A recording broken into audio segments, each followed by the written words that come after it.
the translation of its direct meaning is being misunderstood or taken out of context because they won't go into a home without or for no reason. Of course, they will have the ICE team that conducts the investigation on any property and stuff. And what they're allowed to do now is to go into those homes or to raid them, I guess, without a warrant.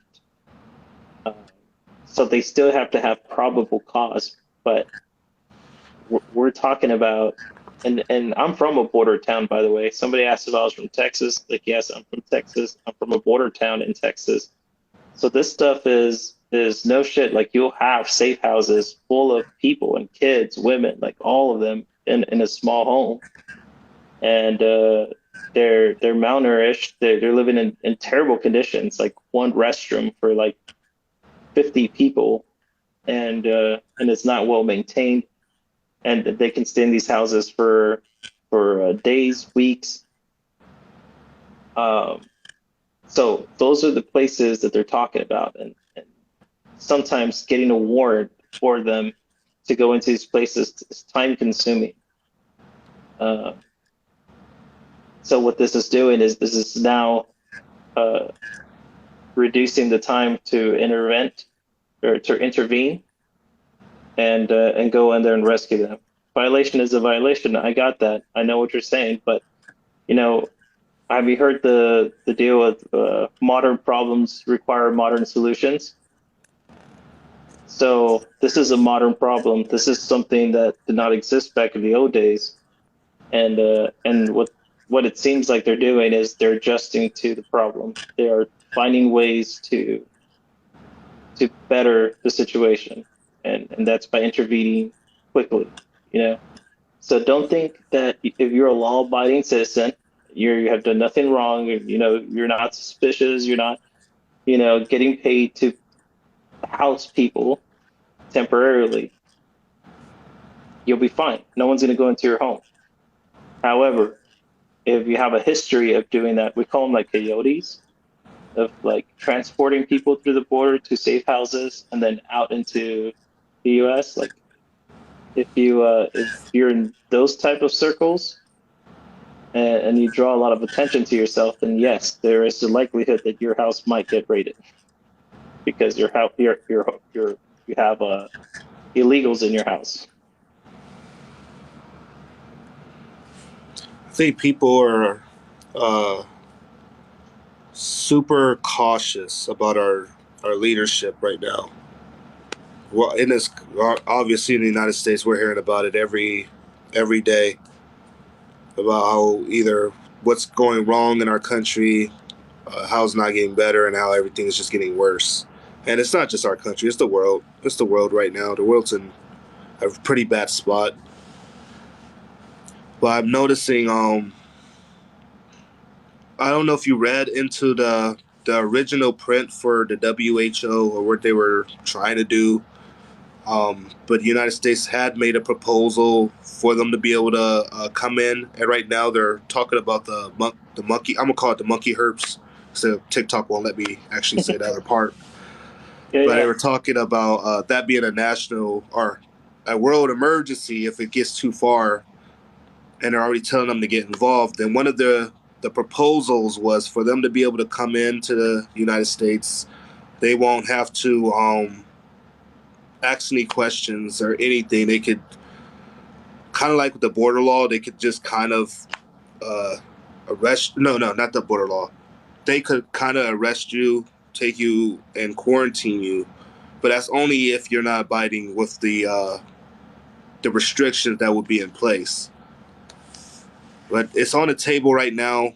One part passed, and they won't say what passed, and that's what I'm thinking about. I'm like, okay. And then we have the World War thing going on. So I'm like, it's all this fitting together, it's all this intertwining. Because I know if we go to war, slip into a war with Russia or slip into a war with China, or even, somewhere where it's really bad for our country, that we can go into a lockdown situation. When you say lockdown, like what do you mean lockdown?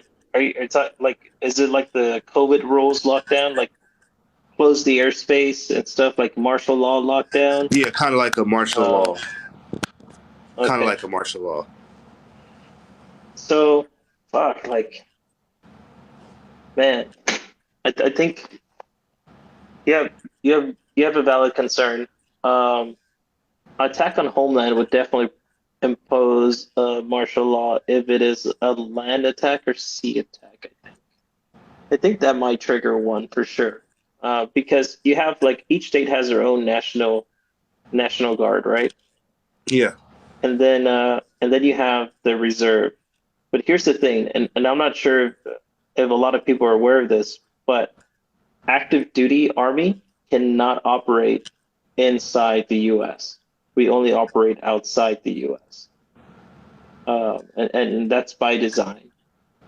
Um, if an event like this were to happen, there would have to be specific declarations for active duty army to operate within the United States. Um, and something that could trigger that would be a land or sea attack, I believe. And it would have to be a vicious one. So I so I don't think it will get that extreme because the likelihood of that happening are small, not zero, like small. uh, yeah, you always gotta. It's never zero. There's never a likelihood of something not happening. It's always a possibility that something will happen or can happen because uh, once you start saying that it will not happen, then you start becoming, naive to your surroundings and you let your guard down and Yeah, get caught slipping. that impossible word is really overrated. I'm like, I see that all the time. People are like, no, that's impossible. It would never happen. You know, it's not human. And I'm like, well, never say never because a lot of things that was supposed to be impossible became possible. And just like nobody thought, well, quite a few people were against believing that Russia was going to go into Ukraine. They didn't think it was going to happen. They were saying Russia didn't have the economy, they didn't have the balls. They're all talk. They always do this every year. And out of nowhere, boom, they're in there. And everyone's, quiet.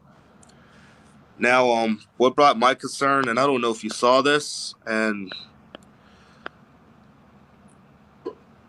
a lot of our local news is talking about this right now. Let me see if I have the other one.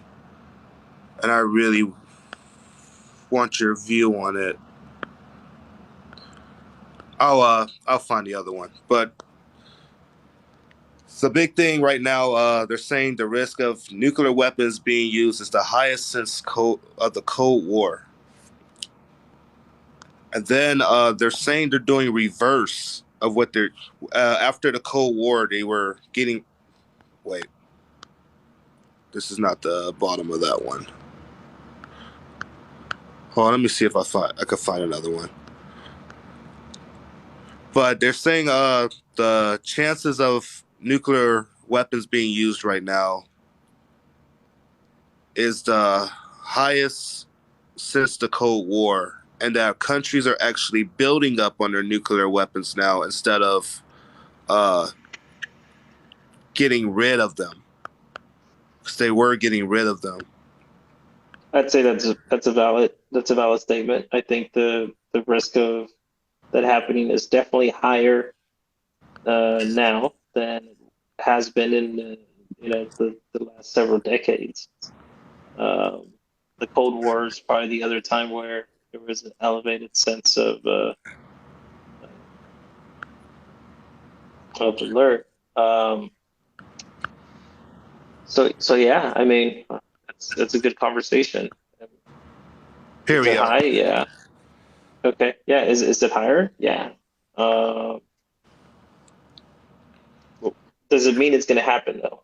You know what I'm saying? Like, don't think that just because we're saying that it's a higher risk means it's going to happen. It just means that there is where tensions are high now. It could happen, but the likelihood is still it's still not imminent. Like there is no indications of an imminent attack. There is just like threats. They're throwing the word out a lot. They're going on the media and expressing their emotional feelings of nuclear war. That's where they're at right now. They're just talking. They're moving around and stuff. We move around all the time. So it's just like, it's just a lot of noise. So that has increased since the decades, the previous decades where it's been peaceful. None of this shit was going on. So Would you call this a new Cold War?